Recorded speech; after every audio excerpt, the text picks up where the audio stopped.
The Frayed into Sanity is finally done. Can you believe we're doing this? Stick around.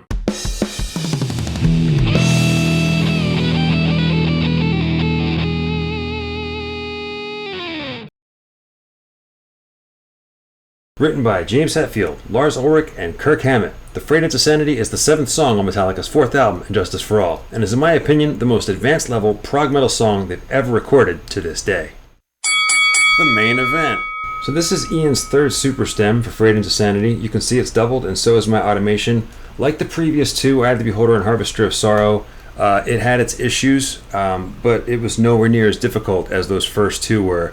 Eye of the Beholder, Jason does a lot of arpeggios in the background against James's wall of sound guitars, and Harvester has a lot of quiet spots and loud spots where Jason's doing things that don't always get picked up by the software.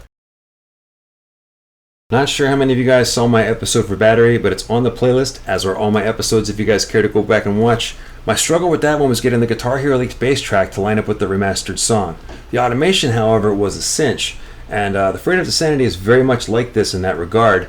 I call it the battery effect, but you could also call it the motor breath effect or the damaged ink effect. Basically, the song is full volume, full force, full throttle from start to finish.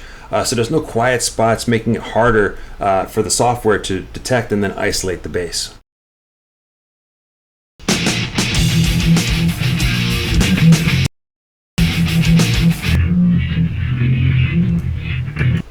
One thing I did tweak, I shared this with a friend and he noticed the treble was a bit much, so I went into the SansAmp emulator and just dialed back on both tracks, Jason and Double, the high knob from 1 o'clock to 12 o'clock by just double clicking it back to default, which is flat.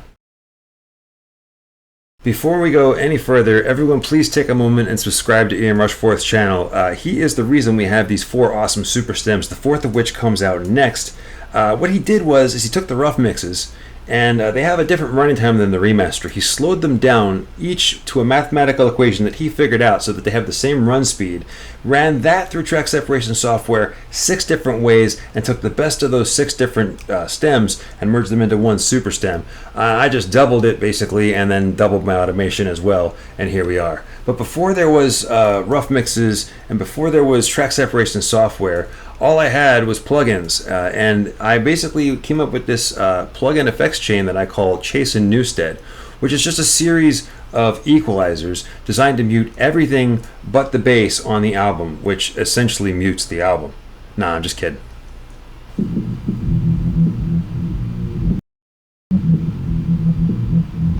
You get the idea. You can't really hear anything of use. And now it's time once again for the in-album Lifeline segment, brought to you as always by Fresh Produce, no, not the brand, the concept. Eat your fruits and veggies. In this segment, I always ask the question, would I trade? Well, there's 9 songs on Justice for All, and there's only 5 of them that have isolated bass tracks, and the Frayed into Sanity is not one of them. However, I would say I would probably trade the Shortest Straw's bass track to get one for the Frayed into Sanity, because the Shortest Straw, you can kind of hear the bass, and the Frayed into Sanity is probably their most monolithic math rock thing they've ever recorded, so the answer is yes, I would trade. There'll be one more episode supplemental for the Frayed into Sanity next week, and then To Live is to Die is next. In the meantime, thank you so much for watching. Please like and subscribe. This is the Metallica Re-Remastered series. Stay tuned for more. Oh good, you're still here. I almost forgot to tell you. Ian wanted me to tell you guys.